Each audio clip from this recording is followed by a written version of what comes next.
Hi guys, so today I'm going to be bringing you a book and movie adaptation review of The 13th Tale by Diane Setterfield. So first up, let's go over a quick summary of the book. It starts out with Margaret Lee receiving a letter from Vida Winter, who is a famous author in this world. She works in a small bookshop with her father. They mostly deal in antique books and get most of their money by buying rare, like 1 or 2 sales a year where they buy really rare books, and that's how they support the bookshop. And she has published a small biography on a set of brothers. So the beginning of the book, which is the part I loved the most, is about the bookshop and what she does with books and how she feels about books, and there are some amazing passages through this.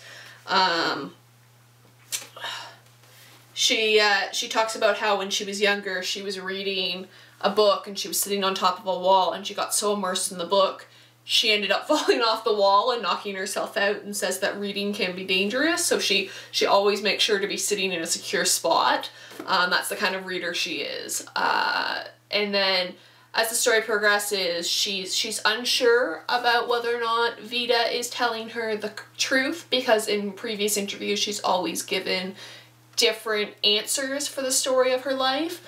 So there's a lot of, Vida will tell a story or a couple stories and then Margaret will go off and check the facts on the story. So that's an interesting way that the narrative works. The framing of the narrative is quite good. Normally at the beginning of a chapter, if you're getting one of Vida's stories, it'll start out a bit with them in the library talking and discussing, and then it'll go into the story, and then there's normally a follow-up after. That tends to be the framework for it.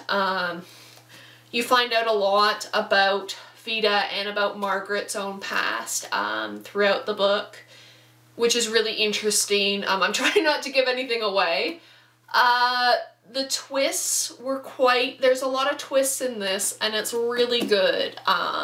If you like Gothic literature, if you like Jane Eyre, there's a real connection to Jane Eyre in this, and I haven't read Jane Eyre in years, so I really want to reread it now. I found myself actually wanting to read a Bronte book, and given that I've given Wuthering Heights a second chance, I thought I'd give Jane Eyre a second chance after this, but it definitely is for fans of the Gothic genre.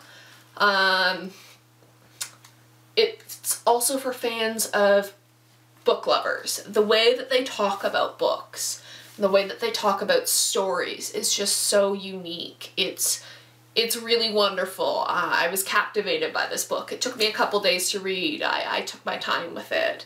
And I just have the paperback, like the trade paperback edition, and I quite like it. On the inside of the cover, at least on my edition, it's got this beautiful like marbling effect, which you don't often see. Often these pages are blank and it goes on the back and the front. And mine has a nice big Heather's Pick sticker that I need to take off.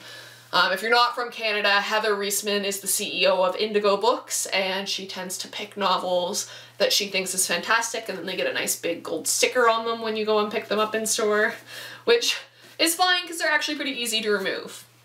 So now I'm going to talk about the movie, which stars, and I'm forgetting her name, but it is Sansa Stark, the actress who plays her, and I didn't recognize any of the other characters. I feel like the movie was really confusing, and I talked about it with a friend who had just seen the movie and hadn't read the book, and she was really confused as to the narrative, and some of the twists didn't make as much sense because they didn't explain it as well. Granted, I mean, this is a really in-depth book and there are a lot of little side stories and subplots, but it lost a lot in the translation. I found that while the actresses did a fantastic job, especially the girl, Sansa Stark, I'm just going to refer to her as Sansa Stark from now on, and I'll put her correct name somewhere. I feel really bad. I'm not great with actors' names. But she did a fantastic job, and it wasn't the acting, it was the way that they chose to tell the story that kind of lost something in the translation, which is too bad, because it could have been this great adaptation, but they just missed the mark, as so often book and movie adaptations do.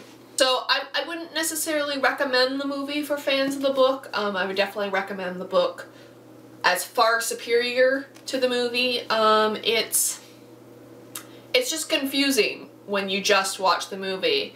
Like I said, my friend didn't understand some of the twists, and when I explained it from the book perspective, she's like, oh, yeah, I didn't get that at all. So that says a lot, to me at least, that the movie isn't an effective way of telling the story. So I would definitely recommend The 13th Tale. It's probably one of the better books I've read this year so far. I mean, I have read a fair few, and it's probably going to be in a contender for my top books at the end of the year. But yeah, so that is my review for The 13th Tale, the novel and the movie. And if you guys have seen the movie or read the book, let me know in the comments below. I'd like to get a discussion started on it. What are your favorite parts about it? And what did you enjoy about it? What do you think that it is a great way to talk about stories? Did you like the message that it conveyed? And yeah, I will see you guys later.